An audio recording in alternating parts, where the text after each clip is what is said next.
Hi friends, कैसे हैं लोग। आशा करता हूँ अच्छे होंगे लोग। आइए देखते हैं क्लास 12th का इकोनॉमिक्स का ऑब्जेक्टिव क्वेश्चन। ठीक है, जो सब जितने भी क्वेश्चन होंगे सब वीवीआई क्वेश्चन होंगे। ठीक है, सब वीवीआई क्वेश्चन है। ठीक है, बढ़िया से याद कर लीजिए, जितना बताएंगे सब वीवीआई क्वेश्चन है।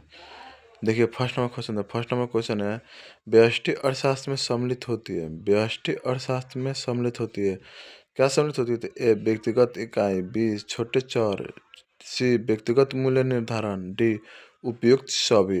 तो आपके इसमें आंसर क्या हो जाएगा? आपके इसमें आंसर हो जाएगा उपयुक्त सभी।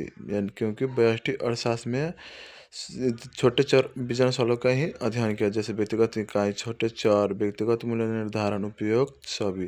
तो आपका इसमें आंसर डी नंबर करेक्ट होगा। डी नंबर करेक्ट होगा। ठीक है, अगला क्वेश्चन।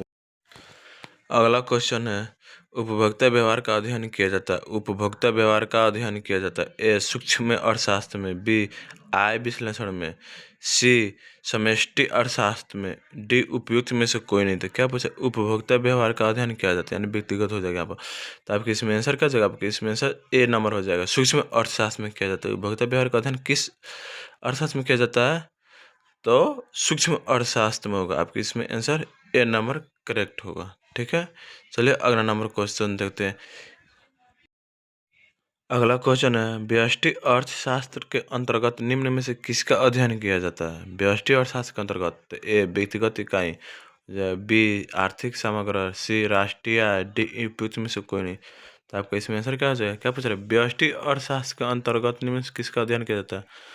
तो व्यष्टि अर्थशास्त्र में आप लोग जानते ही होंगे, छोटे स्तर के लिए अर्थव्यवस्था का अध्ययन किया जाता है। तो इसमें से क्या हो जाएगा? आपके इसमें व्यक्तिगत इकाइयों का अध्ययन किया जाता है व्यष्टि अर्थशास्त्र में। ठीक है, तो आपके इसमें आंसर ये नंबर हो जाएगा। ठीक है, इसी चैनल पर आपको सब्जेक्टिव और ऑब्जेक्टिव दोनों का वीडियो मिलेगा। उस सब्जेक्टिव में आपको अच्छी तरह से सब एक एक तोड़ को बता देंगे। ठीक है, तो आपके इसमें आंसर ये नंबर करेक्ट होगा, व्यक्तिगत इकाई। ठीक है, चलिए अगला क्वेश्चन देखते हैं।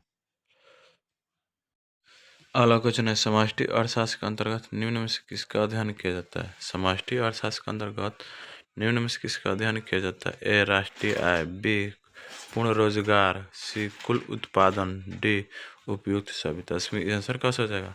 आपके इसमें आंसर डी नंबर हो जाएगा। ठीक है, समष्टि अर्थशास्त्र के अंतर्गत निम्न में से किसका अध्ययन किया जाता है?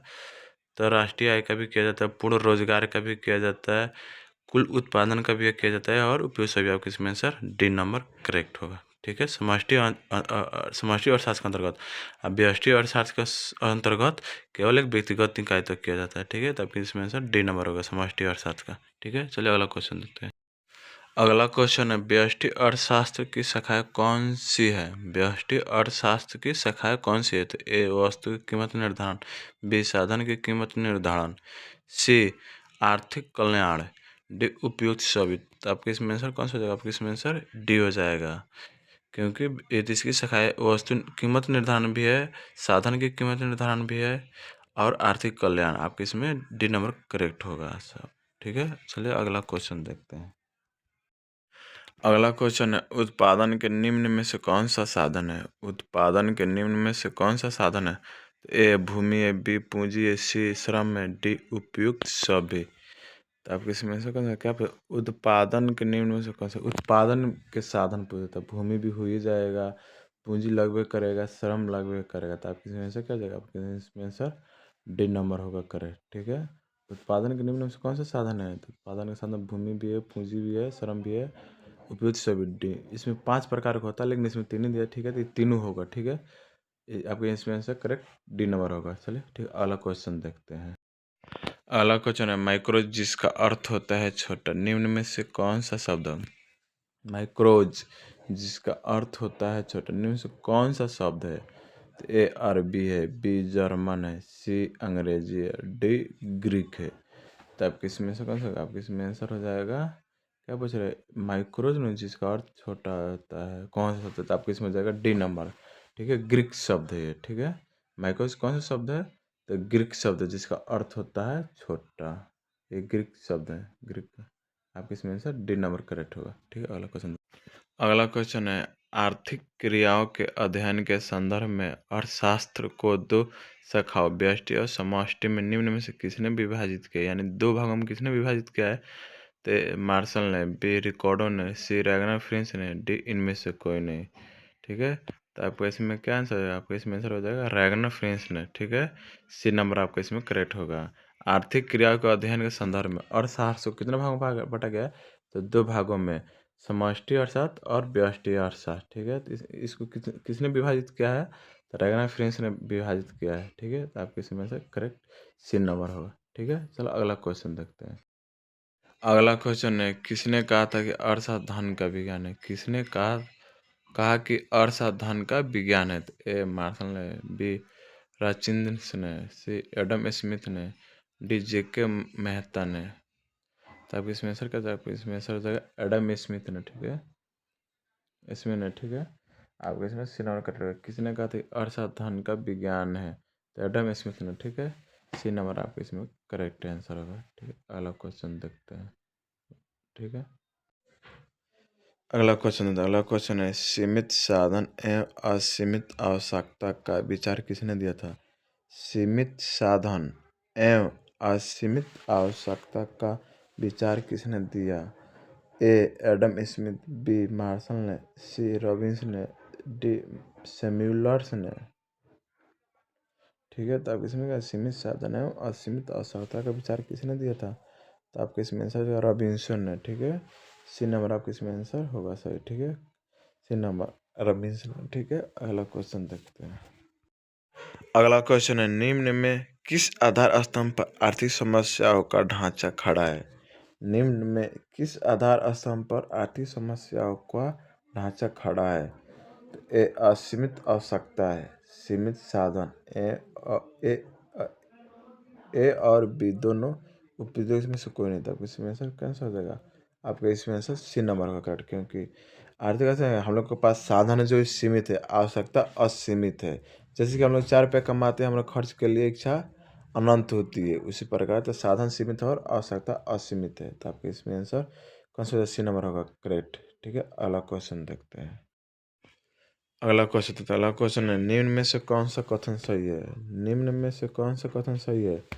तो ए मनुष्य की आवश्यकता अनंत होती है, बी साधन सीमित होते हैं, दुर्बलता की समस्या चयन को जन्म देती है, डी इनमें से सभी। तो आपके इसमें से कौन सा होगा?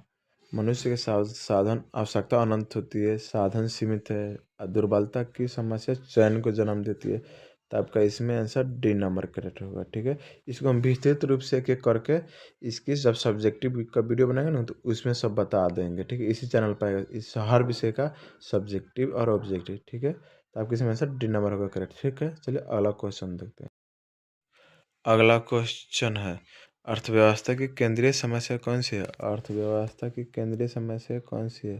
तो ए साधनों का आवंटन, बी साधनों का कुशल उपयोग, सी आर्थिक विकास, डी उपयुक्त सभी। तो आपको इसमें आंसर कौन सा हो जाएगा? आपको इसमें आंसर डी नंबर हो जाएगा। ठीक है, साधनों का आवंटन भी दिक्कत है, साधनों का कुशल उपयोग, सी आर्थिक विकास। ठीक है, तो आपके आंसर डी नंबर होगा। ठीक है, अर्थव्यवस्था के केंद्रीय समस्या ये तीनों है। ठीक है, अब इसमें आंसर डी नंबर करेक्ट होगा। ठीक है, चलिए अगला क्वेश्चन देखते हैं। अगला क्वेश्चन है, आर्थिक समस्या मूलतः किस तथ्य की समस्या है? आर्थिक समस्या मूलतः किस तथ्य की समस्या है? तो ए चुनाव की, बी उपभोक्ता चयन की, सी फर्म चयन की, डी इनमें से कोई नहीं। ठीक है, तो आप इसमें से कौन सा होगा? आपके इसमें आंसर हो जाएगा चुनाव की समस्या है, ए नंबर होगा। ठीक है, आपके इसमें आंसर ए नंबर करेक्ट होगा। आर्थिक समस्या मूलतः किस तथ्य की समस्या है? तो चुनाव की है, ए नंबर सही होगा। ठीक है, चलिए अगला क्वेश्चन देख। अगला क्वेश्चन है, साधन की प्रमुख विशेषता कौन सी है? साधन की प्रमुख विशेषता कौन सी है? तो यह मानव आवश्यकता की तुलना में सीमित है, बी इनका वैकल्पिक प्रयोग संभव है, सी ए और बी दोनों, डी इनमें से कोई नहीं। तो आपका इसमें आंसर क्या हो जाएगा? आपका इसमें आंसर हो जाएगा यह मानव आवश्यकता की तुलना में सीमित है, इनका वैकल्पिक प्रयोग, ये दोनों सही है, यानी सी नंबर आपका इसमें आंसर करेक्ट होगा। ठीक है, सी नंबर का इसमें साधन की प्रमुख विशेषता क्या है? तो ये मानव आवश्यकता की तुलना में सीमित भी है और इनका वैकल्पिक प्रयोग भी यानी उपयोग किया जा सकता है। आप इसमें सी नंबर करेक्ट आंसर होगा। ठीक है, चलिए अगला क्वेश्चन देखते हैं। अगला क्वेश्चन है, अर्थव्यवस्था की केंद्रीय समस्या है। अर्थव्यवस्था की केंद्रीय समस्या है, तो कौन कौन सी समस्या है? तो ए क्या उत्पादन हो, बी कैसे उत्पादन हो, सी उत्पादित वस्तुओं के वितरण कैसे हो, डी उपयुक्त सभी। तो क्या उत्पादन, ये भी सही है। कैसे उत्पादन हो, ये भी सही है। उत्पादित वस्तुओं का वितरण कैसे हो, ये भी सही है। आपके इसमें आंसर डी नंबर करेक्ट होगा। ठीक है, अर्थव्यवस्था की कौन सी समस्या है, केंद्रीय समस्या है। तो क्या उत्पादन हो, कैसे उत्पादन हो, उत्पत्ति वस्तुओं का वितरण कैसा होता है। आपके इसमें आंसर डी नंबर करेक्ट होगा। ठीक है, चलिए अगला क्वेश्चन देखते हैं। अगला क्वेश्चन है, निम्न में से किस अर्थव्यवस्था में निजी क्षेत्र एवं सार्वजनिक क्षेत्र का सह अस्तित्व होता है। किस अर्थव्यवस्था में, तो ए पूंजीवादी अर्थव्यवस्था, बी समाजवादी अर्थव्यवस्था, सी मिश्रित अर्थव्यवस्था, डी इनमें से कोई नहीं।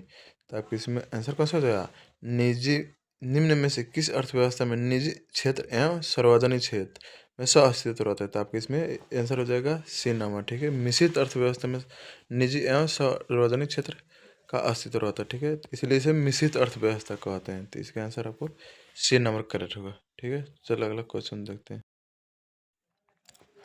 अगला क्वेश्चन है, एक समाजवादी अर्थव्यवस्था का मूल्य उद्देश्य क्या है। एक समाजवादी अर्थव्यवस्था का मूल्य उद्देश्य क्या है, तो अधिक उत्पादन, बी आर्थिक स्वतंत्रता, सी मुनाफा कमाना, डी अधिकतम लोक कल्याण। तो एक समाजवादी अर्थव्यवस्था का मूल उद्देश्य क्या होता है, तो मूल उद्देश्य होता है अधिक लोक कल्याण, यानी डी नंबर आपका इसमें से करेक्ट होगा। ठीक है, चलिए अगला क्वेश्चन देखते हैं।